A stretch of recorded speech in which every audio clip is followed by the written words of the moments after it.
Hello বন্ধুরা, শুভ সকাল। কেমন আছো তোমরা সবাই? আশা করছি সবাই সুস্থ আছো এবং ভালো আছো। আমিও খুব ভালো আছি তোমাদের ভালোবাসা এবং আশীর্বাদে। তো দেখো, এখন সকাল 7টা বাজে আর 7টার থেকে আমি আমার ব্লগটা শুরু করছি। তো তোমরা দেখতে থাকো আমার ভিডিওটি, আর কেমন লাগলো অবশ্যই কিন্তু কমেন্ট করে জানাতে ভুলো না। আর তো সকালে উঠে দেখো আমি চলে এসেছি বিছানাগুলো গুছাতে। তো সকালবেলায় উঠে প্রথম এই কাজটাই হচ্ছে সব থেকে বড় কাজ, আর এটা করতেই হবে। না করলে দেখবে ঘর বাড়ি আর ঘর বাড়ি বলে মনে হয় না। তারপর দেখো তোমাদের দাদাভাই বাড়ি এসেছে, তো সেই জন্য ওই মটন মানে খাসির মাংস নিয়ে এসেছে। তো ও ওটা খুব পছন্দ করে, খুব ভালোবাসে, আর কাজের জায়গায় থাকে তো সেভাবে খেতে পায় না, তো বাড়ি এসেই নিয়ে এসেছে। আর আমাদের এখানে সপ্তাহে একদিনই পাওয়া যায়, রবিবার। তো আজকে রবিবার ছিল, তো ওই জন্য আরও নিয়ে আসলো। তো আর তো এই সপ্তাহের মধ্যে পাওয়া যাবে না, রবিবার ছিল রবিবারেই পাওয়া গেল তার জন্য।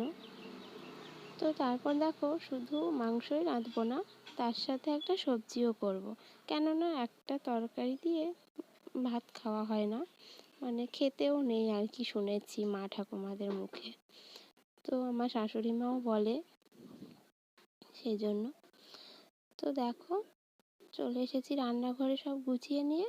তারপর দেখো রান্নাটা আমি উনানে বসিয়েও দিয়েছি।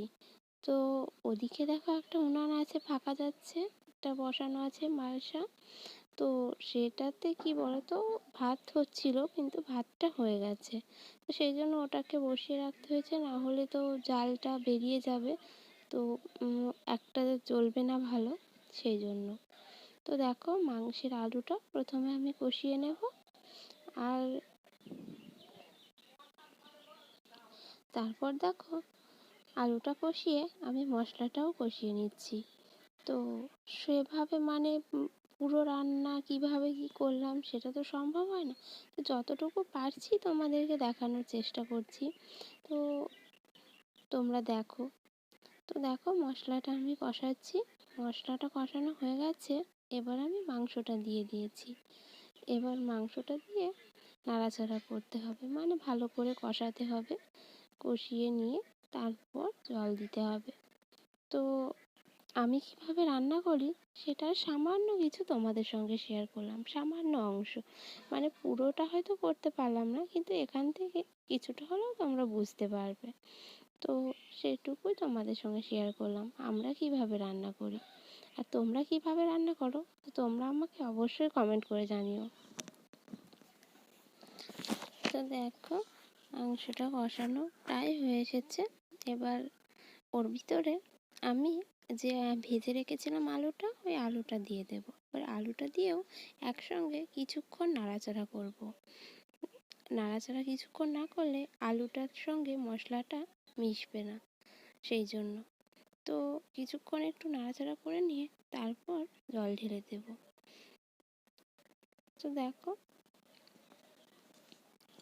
অনেকে হয়তো অনেক রকমভাবে মাংস রান্না করে, কিন্তু আমরা এভাবেই করি, আর বেশি রকম কায়দাও তো জানিও না।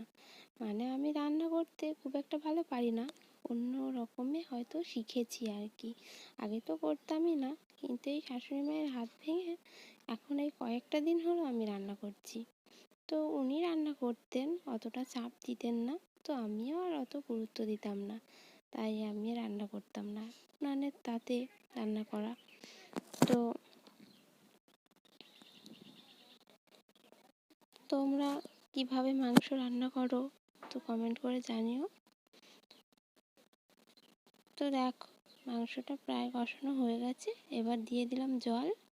তো জলটা ঢেলে দিলাম। তো দেখো জলটা একটু বেশি পরিমাণেই দিতে হলো, কেননা এটা সেদ্ধ হতে একটু দেরি হয়, অনেক লেট হয়।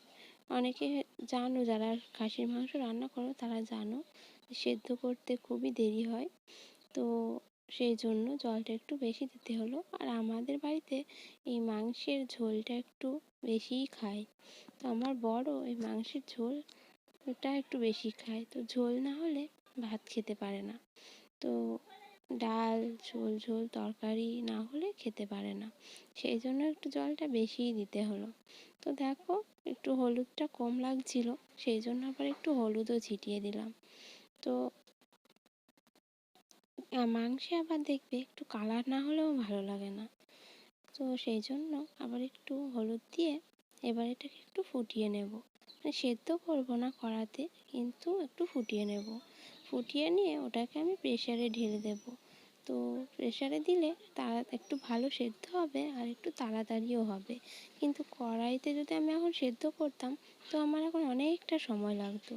তো অতটা সময় লাগানোর থেকে আর সেদ্ধটা অতটা ভালো হতো না প্রেসারের মতো। তো তারপর দেখো রান্না টান্না করে চলে এসেছি, তোমাদের দাদাভাই বাড়ি এসেছে।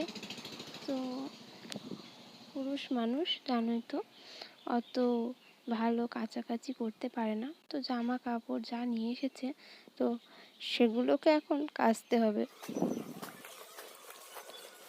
তো সেই জন্য আমি বসে পড়েছি কাচতে।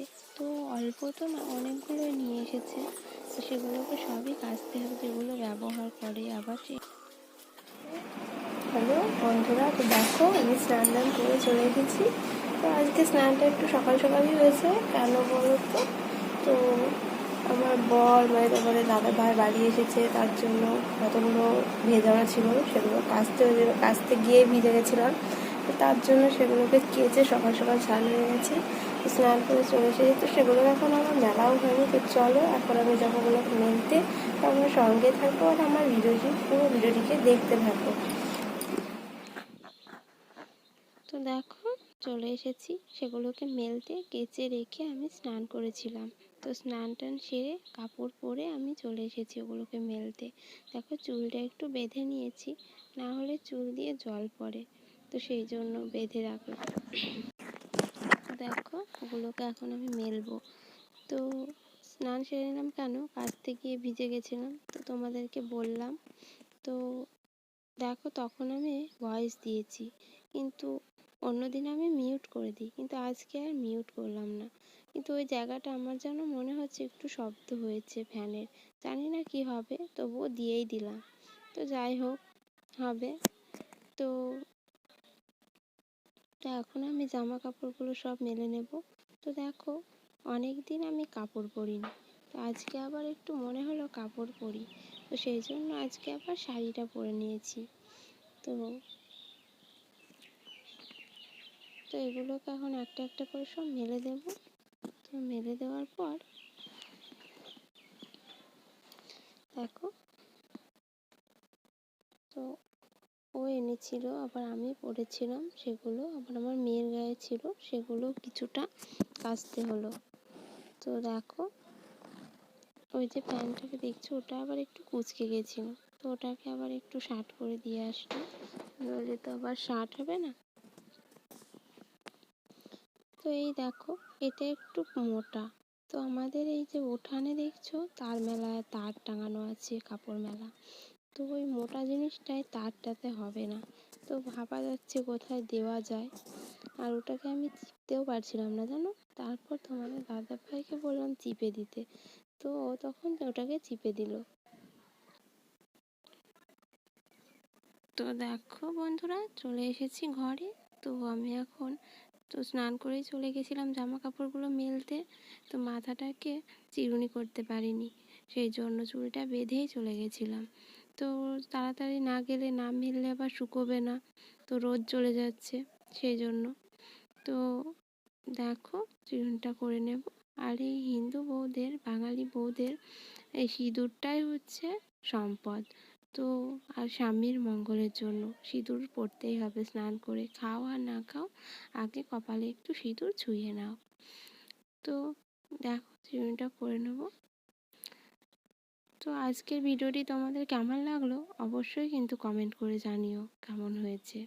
তো আমার ভিডিওটি যারা রোজ দেখছো তাদেরকে বলছি অসংখ্য অসংখ্য ধন্যবাদ তোমাদেরকে। আর যারা আমার ভিডিওটি দেখছো আর থাম্বনেল দেখে কমেন্ট করে দিচ্ছ, পুরো ভিডিওটি দেখছো না, তাদেরকে বলছি প্লিজ, দিদি ভাই দাদা ভাই যেই দেখছো তাদেরকে বলছি প্লিজ নিজের মনে করে, তো আমি তো আমার ভিডিওটি পুরোটা দেখারই চেষ্টা করো। আর আমি যখন কারো ভিডিও দেখি, তো আমি তো ভিডিও পুরোই দেখি।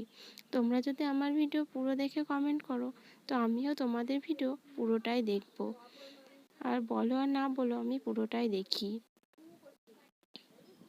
তো আমি কারো খারাপ করি না। তো যাই হোক, আজকের ভিডিওটি আমি আর বেশি বড় করব না। তো তো দেখো, আমার সিঁদুরটাও পরা হয়ে গেল তোমাদের সঙ্গে কথা বলতে বলতে। তো ভিডিওটি এখানেই শেষ করব। দেখা হবে পরের ভিডিওতে। ততক্ষণের জন্য তোমরা সবাই ভালো থেকো, সুস্থ থেকো।